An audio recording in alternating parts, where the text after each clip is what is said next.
Namaste. Chrispy, Bhagat Singh here from Wichita with Bunny, my co-presenter today. Say hi, Bunny. Hi, everybody.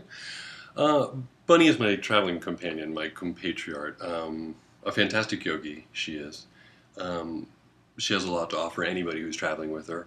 A great listener. I wanted to take my dog, honestly, but I'm staying with a bunch of people I don't know all of them. It's not cool maybe to have the dog there. I'll be at the festival at Wanderlust a bunch of the time. I'm actually road tripping right now. That's why I'm in Wichita in a hotel room.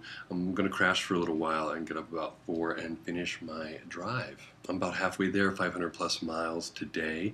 Some lovely time on the road. And like I said, I wanted to take my dog, but that just wasn't going to happen. So I brought my pet's pet, Bunny. So I have this lovely little dog, and she's crazy, and she chews things to pieces. You give her a rawhide thing, gone in 5 minutes. Chews the huge rope braids, just chew them apart, shred them. I think she actually tore apart one of those indestructible Kong toys at one point.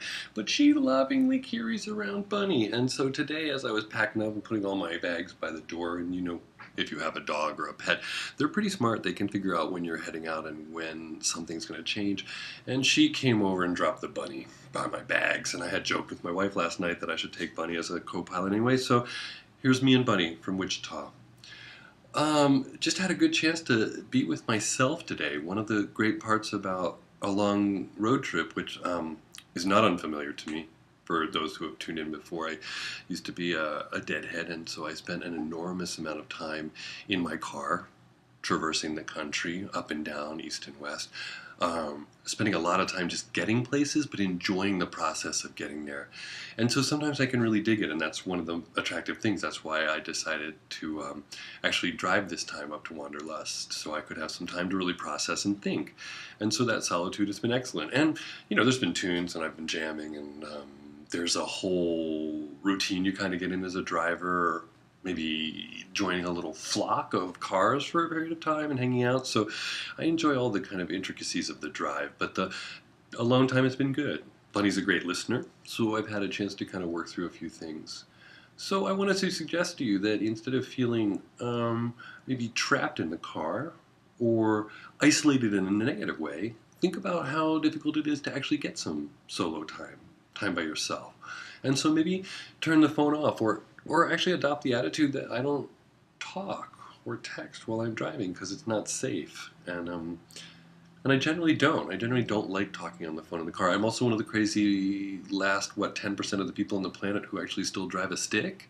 And I can tell you it's really hard to drive a stick and talk on the phone. And so that's not part of my routine either. So it's easy for me to disconnect from the phone and just spend a good time in the car and some open road and some time to really process and think. Not much to offer in the post, just wanted to check in, give you a different background for a moment, introduce you to my friend Bunny, who actually I have world-famous yogis have done yoga with this Bunny. So she is the inventor of Mahabhanasana, one of the most difficult poses of all time, but we'll talk about that later. So that's it. Checking in and checking out now from Wichita in Kansas, the heartland. And I wish you to land in your heart.